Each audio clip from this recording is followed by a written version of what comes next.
Big Mike here with He's Entertainment. Today's episode. We got NCAA goaltender Trevin Kozlowski. Like what we're doing, hit the subscribe button. Let's go. Hi, everybody. I'm Trevin Kozlowski. I'm currently the goaltender for the Army West Point Black Knights Division I hockey program, and I'm coming on I Only Touch Greatness podcast. Looking for the most beers on tap, great steaks, great staff?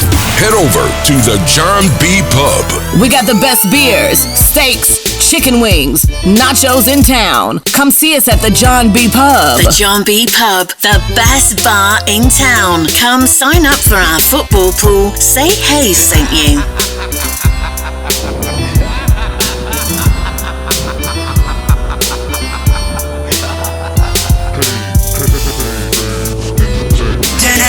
The number one sports podcast in Vancouver with Ryan Hayes and Big Mike. Kozlowski runs back in and makes the save. Kozlowski came back from the bench to make the save. Artie is still alive.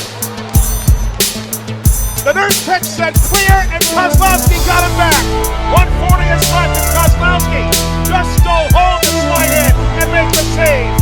Holding Pat, kept alive, left circle back of the ring. Saved by Kozlowski, and play is done. As Kozlowski stretched his arms from east to west. Ryan Hayes I and Big Only Mike. Touch Greatness podcast with Ryan Only Touch Hayes Greatness and Big podcast. Mike. We are going live.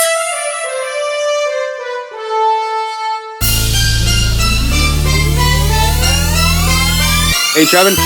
Hey, how are you? Good, yourself? Doing well, thank you. Thank you very much for taking the time for us today. We really appreciate that. Yeah, absolutely, no problem. I'm happy to be here and ready to go. My name's Big Mike, and I'm the one that's been chatting with you, and that's Ryan, my partner. Hey, nice to meet you. How you going, Ryan? Good, man. How you doing today? Doing well. We're going to get her started here. We're just going to ask you a bunch of questions about hockey and your career. Yeah. So, born in Valencia, California. What was childhood like, and when did you start playing hockey? As you could imagine, being a California kid, hockey's not exactly the top of the totem pole when it comes to sports. So, I played everything growing up: football, basketball, baseball. But there's actually an ice rink about like 5 minutes away from my house, and none of my parents played hockey or anything like that. So the first time I ever tried it, they just got me a bunch of used gear, and I didn't even have a chin strap, so I fell down and I kind of busted my chin and I bit my lip and had a little blood come out of my mouth. So, I thought that was like the coolest thing in the world, like a little tough guy, when I was 5 or 6 years old. So, that kind of stuck with me, and, I was hooked ever since. And when did the goalie start? Like, were you a goalie right away, or? No. I didn't start playing goalie till 2 years later because, God bless this kid, but he was the only goalie on our team. And he wasn't the best, and he kind of knew he was the only one. So he kind of took some liberties when it came to like paying attention and whatnot. Excuse me. And our coach, to kind of scare him one day, just said like, "Hey, who wants to play goalie?" Just to kind of let that kid know that they got other options. And my hand shot up because I saw all the cool pads and the helmets and the designs and stuff like that. So that's kind of how I kind of came to be, I guess. Okay. Do you play any other sports growing up?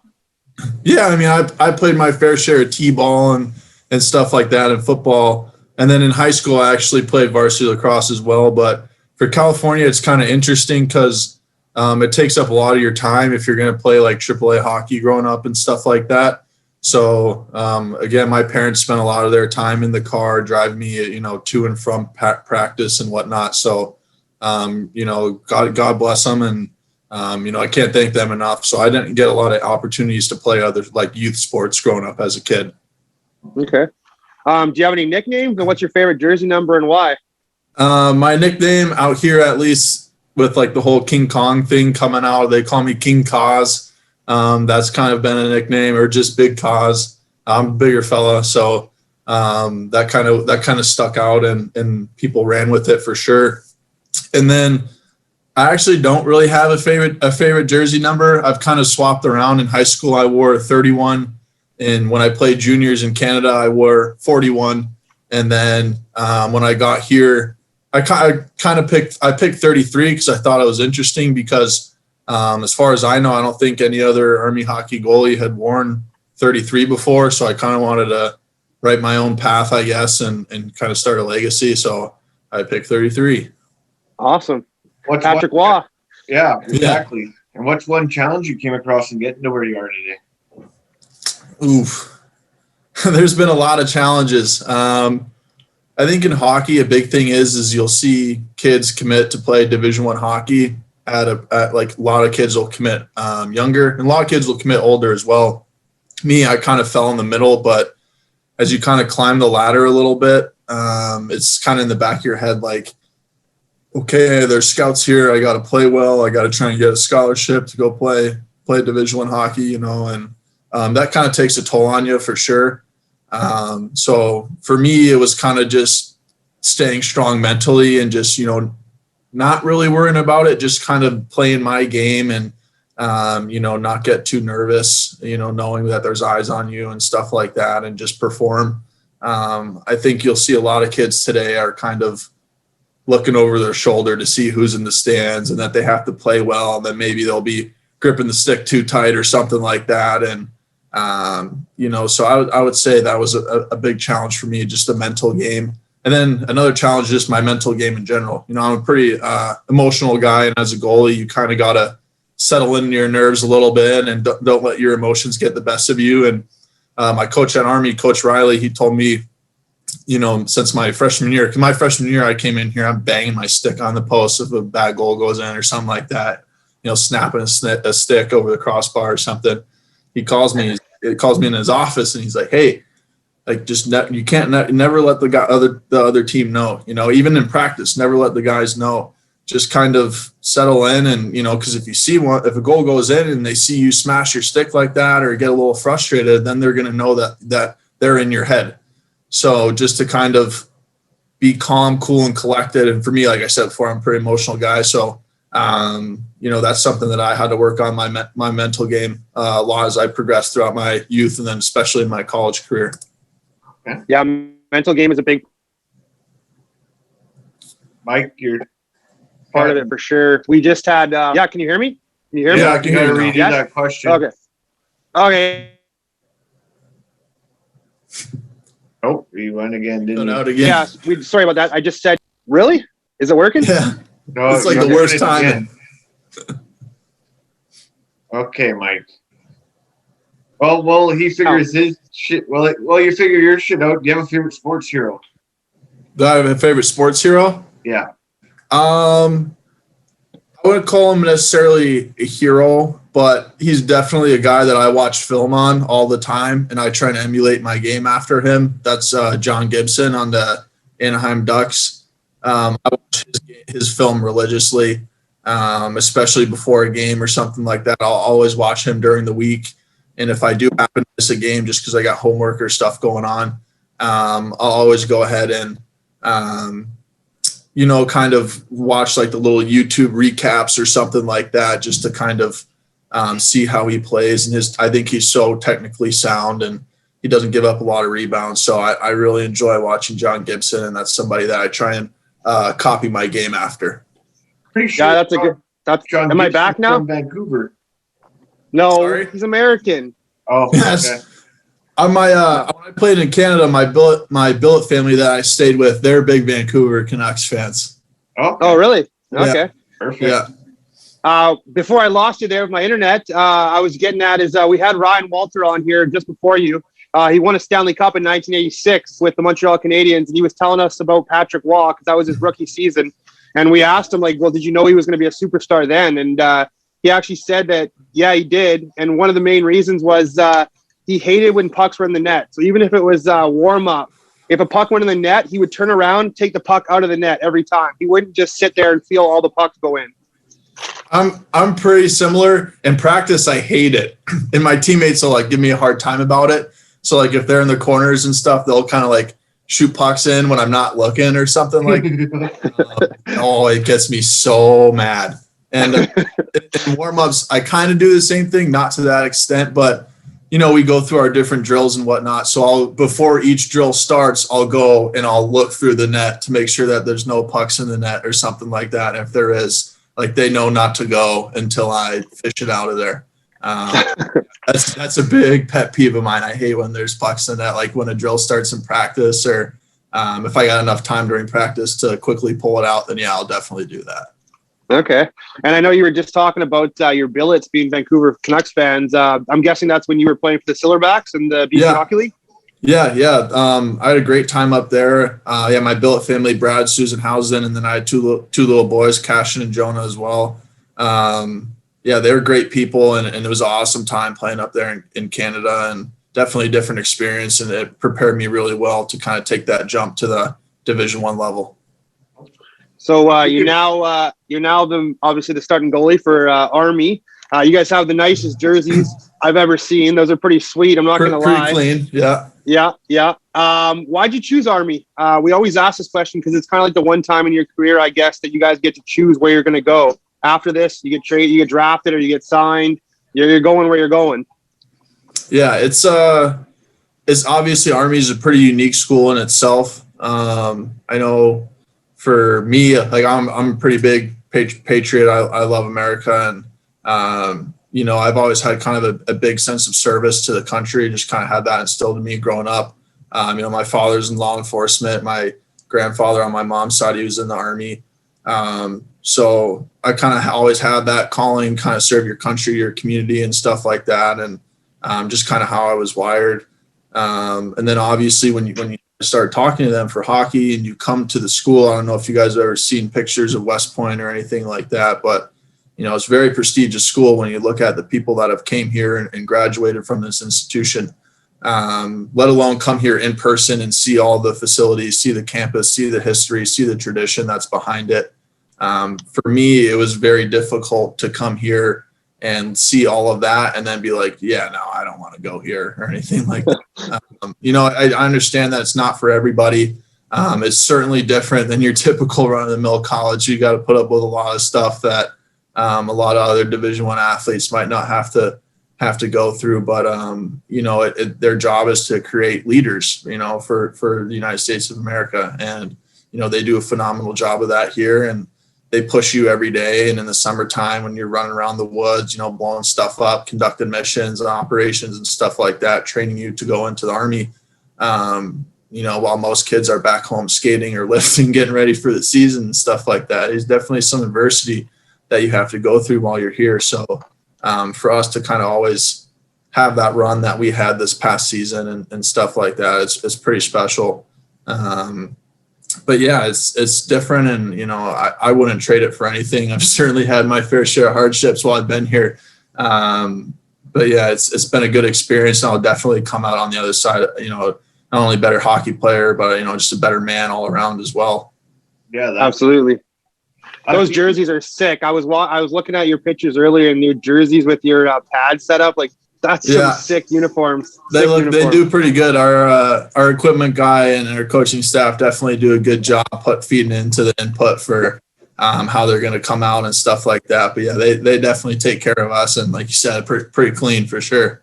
If you could sit down for dinner with anyone famous, dead or alive, who would it be? Alive. I'm just kidding. Try to crack a joke there. I don't know. That's a good question. One that, believe it or not, I've never actually been asked that before. But, the military side of me wants me to say some famous general just to kind of pick his head a little bit and see kind of how he worked. But, the hockey player in me, geez, I don't know. That's a really good question. We might have to tackle that one. I'll kind of keep that on the back burner. Tackle that one a bit later. I'll think about it. And I'll get back to you on that. Okay. I always go with Muhammad Ali for mine. I'd love to pick that guy's brain. He's just a different breed, that guy. Yeah, and then me, I'll always Seth Rogen or Tupac. Yeah, that would be interesting as well. You'll definitely gain some insight from those guys. Yeah, that's for sure. Take me back to your first NCAA shutout.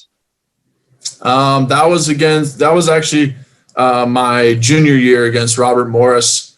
And it was funny because I didn't really establish my role as like the clear starter till my junior year. My sophomore year I started, but then ended up getting hurt and missed like 12 weeks of the season. So I kind of had a bad bounce my sophomore year. And then junior year, I had a bunch, like I think maybe like 7 or 8 1-goal games before that. So like it's always in the back of my head, like, man, like, still come 1 goal, not too bad. But you definitely want that shutout. So that was against Robert Morris. And I remember like the clock ticking down, like 2 minutes left, 1 minute left, and 30 seconds left.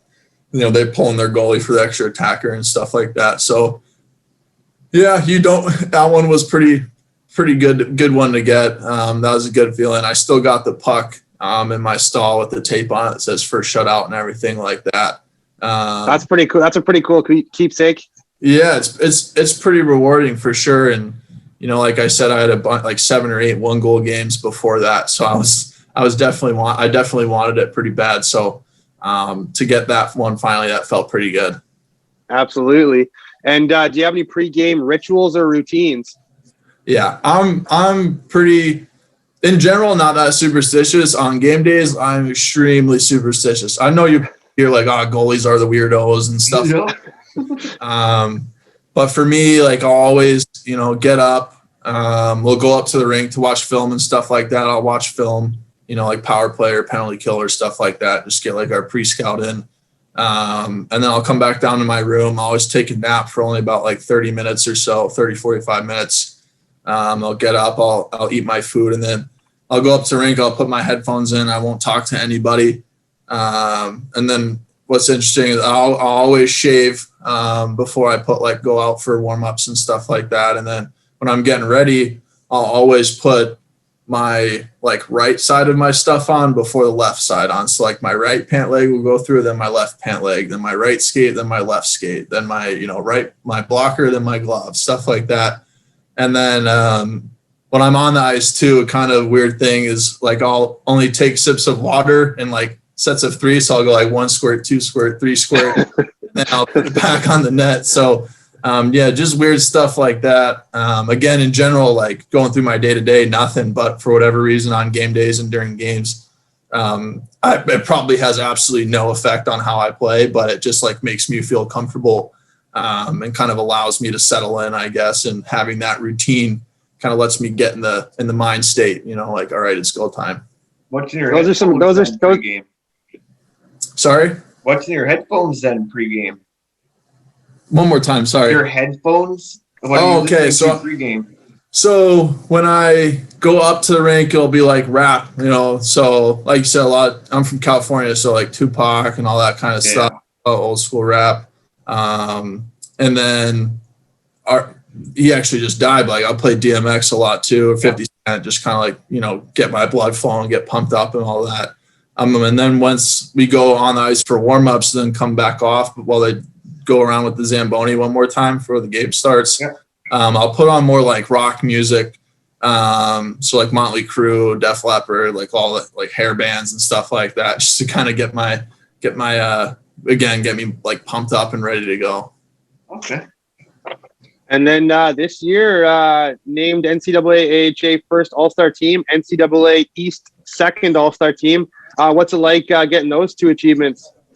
Yeah, it's a pretty big deal. They announced yesterday the All-Americans and stuff like that, or on Friday, I believe. So myself and one of my teammates, Colin Bielek, we both got named All-Americans. That's the first time ever in Army hockey history where we've ever had 2 wow. at the same time. So I think there's only been, I believe Matt might have to fact check me on this, but I think there's only been 1 before that. So that was a pretty big day for, not only for myself, but for the program as well.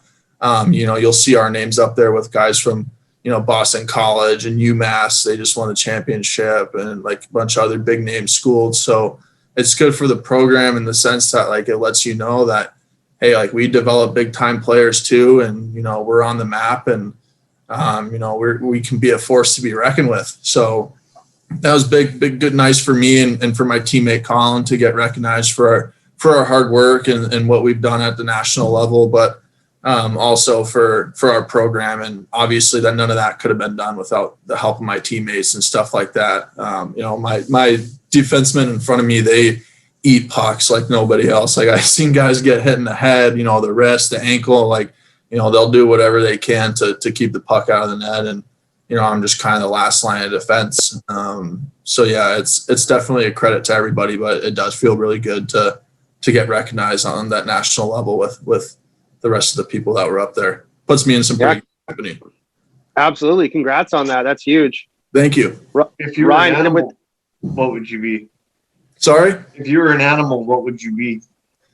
Ooh, I really like killer whales because like they're just the apex predator and they're massive and they can move too. I got a lot of weird facts on those things, but I'm just fascinated by them. I just think that like they're like hunting mentality and stuff like that. Like go out there, nobody messes with them or anything like that. They're just kind of the king of their domain. So I like killer whales a lot. Hey Ryan, I got to give him props for that one. That's the first time we've had that answer, and I like that answer a lot. Makes total sense too. Yeah. Oh. And I mean, I'm a big fan of Free Willies, so. I might as well hit you with another draft question then. So if there's $100 bill at the bottom of a toilet, $20 bill on the counter, which one are you going for? 100. Well, it depends what's in the toilet, but we don't know. We don't know that. I'm going to err on the side of caution here, fellas, and go for the 20 on the counter. Yeah. Okay. You don't know. You don't know. I'm going with the safe bet here for sure. The reason for that one is the scouts, they want to hear you say the $100 bill because you're willing to get your hands dirty. But I understand the $20 bill answer as well. Goes both ways. Yeah, I mean, being in the military, you see some pretty gross stuff, so I'm going with the 20. Okay, what about favorite color of Gatorade? Like the light pink kind. I like the light pink kind. Our team, like we always get like the blue or the red, so I have that all the time. So it's just kind of like worn down on me a little bit. So I definitely like to mix it up. So the pink kind's always like a nice little break from the blue or the red, the traditional ones. Okay. What's your favorite road, barn, or stadium you've played in? Let me see.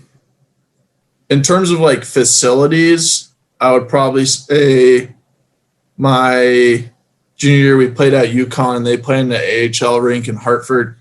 Cool. They had a pretty good crowd there too. So that was pretty fun. Really nice rink and really, really big and a good atmosphere. But just strictly atmosphere alone. The craziest setting I've ever been in is like Army versus Air Force. That's a pretty surreal environment. That was actually here. I can get into that in a minute, but away rink, probably like RIT up in upstate New York, in Rochester. They have a really nice facility as well, and they pack house for all their games. And I always skate to the corner, like during the whistles, and their whole little student sections right there and stuff. And like they're just letting me have it. So like just chirping at you. Yeah, I love that stuff. So I think it's pretty funny. I like going out to the corner with those guys and all of them kind of feeding into it. But definitely the craziest like atmosphere experience was last year when we played Army versus Air Force. As you could imagine, that's a pretty big rivalry. Absolutely. So they were at our rink and, sold out crowd. It's a packed house and stuff. Like the chief of staff of the Army's there, our superintendent's there. It's like 4-star general, 3-star general. Like, it's a big deal. And we were down 3-2 with like 30 seconds left. And then one of my teammates, Eric Beauty, he like shot the puck from behind the net, like just trying to throw it on net to create something. And it bounced off the kid's leg and went in. And then the place just went nuts, like absolutely erupted. So that was pretty cool. And then we went to 5 minutes of 5-on-5 overtime. Nobody scored. 5 minutes of 3-on-3 overtime and nobody scored. Like some pretty good chances for both sides. So everyone was really buzzing. And then we went to shootout and then it was like sudden death. So, it's not like 3-man. It was whoever scores. Obviously if you shoot first, the second team will get a chance to redeem themselves. But we ended up going 9 rounds. Nobody scored. Holy. Or anything like that. And then finally One of our guys, Kevin Deneen, came down, did a little circle around the puck, and then shot it and went bar down. That was probably the craziest I've ever felt. Like the place was electric. You thought the roof was about to blow off. That's awesome. That's definitely probably the best still to this day, and will be for the rest of my life, probably the best, craziest sports memory that I'll have. Okay. Who's the best player you played with and against? Let's see. Playing with, I would say he graduated last year. He's in the American Hockey League right now. Dom Franco. He's 6'5", probably 6'7" on skates, just a big body. He's also really fast. He actually just scored his first pro goal the other day for the Rochester Americans in the American Hockey League. So, he's a very good player, and he has really good hockey IQ. In terms of playing against, I've played against a few guys. I played against Austin Matthews when I was a kid. Obviously, it was when we were younger, but he's still really good. You could imagine. And then, Jordan Kawaguchi from North Dakota, he just signed. I played against Dallas, Tice Thompson, Matt Dugan. You definitely have your fair share of run-ins with high-end players. We played UConn last year, so Kuznetsov, he just signed with Calgary. I've played against, been pretty fortunate to play against some of those high-end guys that are going to go on to do good things in the NHL for sure. Okay.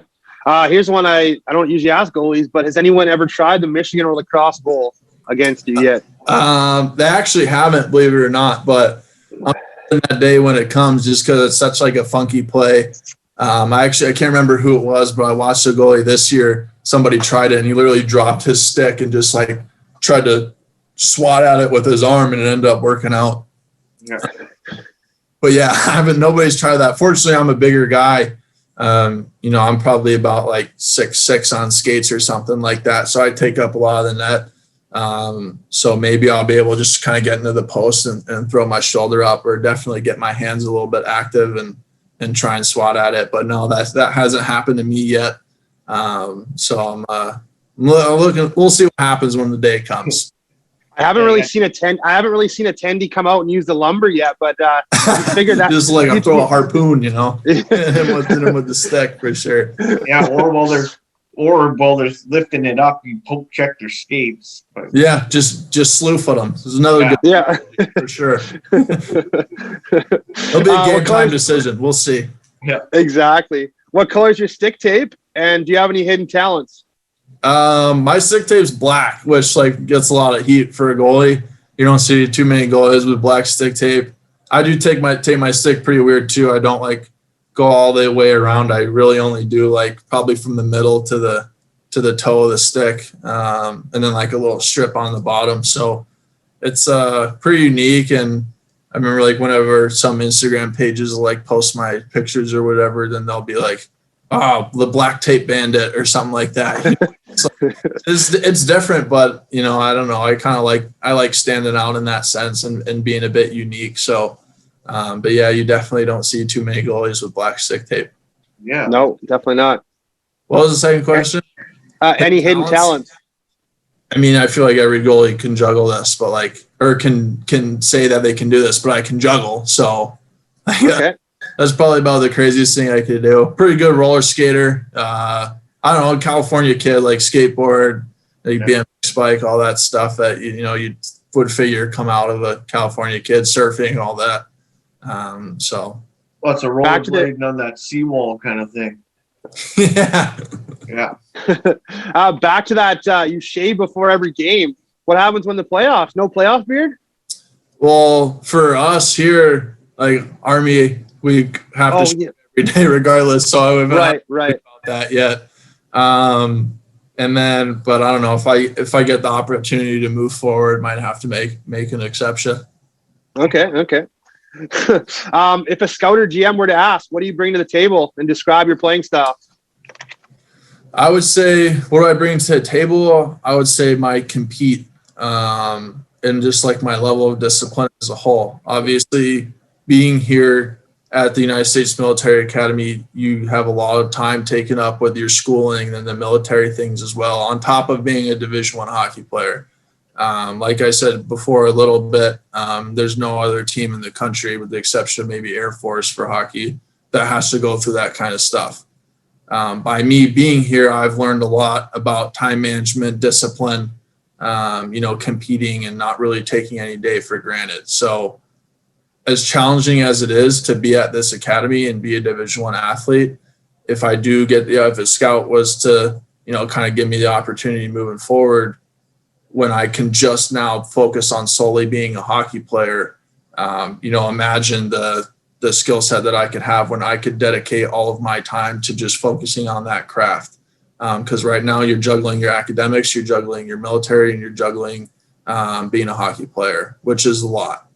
And so I think by me kind of going through this place and coming out on the other side of it, I'm in a very unique position where I have a leg up on pretty much the entire rest of the country when it comes to handling stressful situations and, not really taking a single day for granted, with the exception of a couple other people. So again, me being in this unique spot, I think that I just kind of have that instilled in me after going through this place. You're just like, believe mentally that like I can do it, that's just what it is. And then as far as my game goes, obviously I'm a bigger guy, but I also think I use my size to my advantage. I think that I stay square to pucks really well. Don't come out and get too aggressive, but also like challenge the shooter when I have to. And I feel like this past year especially, I've gotten very good at reading plays and like recognizing if they're coming down on a 3-on-2 or a 2-on-1, recognizing who the shooter's going to be and stuff like that. And if they start moving the puck east to west, then I'll be able to kind of keep my feet and stay with the play. So I think I've done, especially this past year, I've picked up on it pretty well. So it's nice to see that I'm continuing to progress as I kind of wrapped up my college career. Absolutely. And we know you're going to go far in hockey. That's why we wanted you on here. We can't wait to cheer you on to the top. I hope so. If the opportunity comes, I'll definitely run with it. Like I said before, won't take any day for granted, and just do my best to be a sponge and try and soak up everything I can. Were you also part of I meant to ask this earlier, but were you also part of I know Silverbacks had a brawl one time. Were you in that fight as well?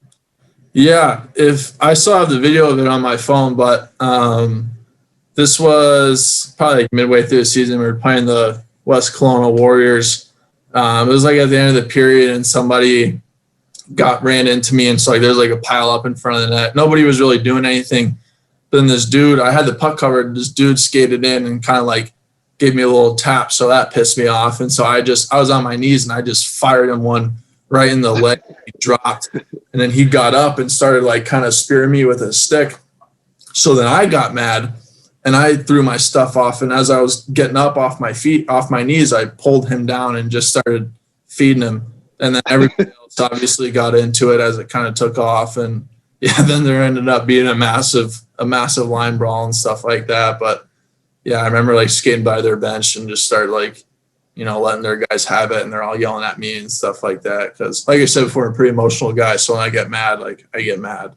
I love it. You're going to have to send me that video. You're going to have to send me that video. I'll send you the video. It's pretty bad quality, unfortunately, but like you can see me and then you'll hear the announcers like, oh, Kozlowski's got this guy tied up. Like, and it's just like probably a minute and a half of chaos. That's awesome. There's that one from back in the day when Dan Kluche just tooled Tommy Salo. Yeah, I remember he hit him with like 19 shots in a row. Yeah. I always will go back and I think there's like a YouTube video. It's like 15 minutes of pissed off goalies or something like that. Definitely go give that a look, because, they got all the best ones in there, just guys straight two-handing people on the back of the leg. Yeah. There's one where a guy's coming around for a wraparound and you just straight up swung at him. And Hextall. Back then, different breed, Yeah. Oh, yeah. Hey, I just want to thank you very much for taking the time for us today and coming on. We really do appreciate that, and we appreciate Matthew helping us set it up as well. Thank you, guys. Yeah, thank you for having me and for being understanding, going through the whole process and stuff like that. appreciate it. And, if you guys ever need anything else in the future, let me know. If you're looking for a mug, perhaps a hoodie, head on over to IOnlyTouchGreatness.com. Looking for the most beers on tap, great steaks, great staff? Head over to the John B. Pub. We got the best beers, steaks, chicken wings, nachos in town. Come see us at the John B. Pub. The John B. Pub, the best bar in town. Come sign up for our football pool. Say Hayes sent you.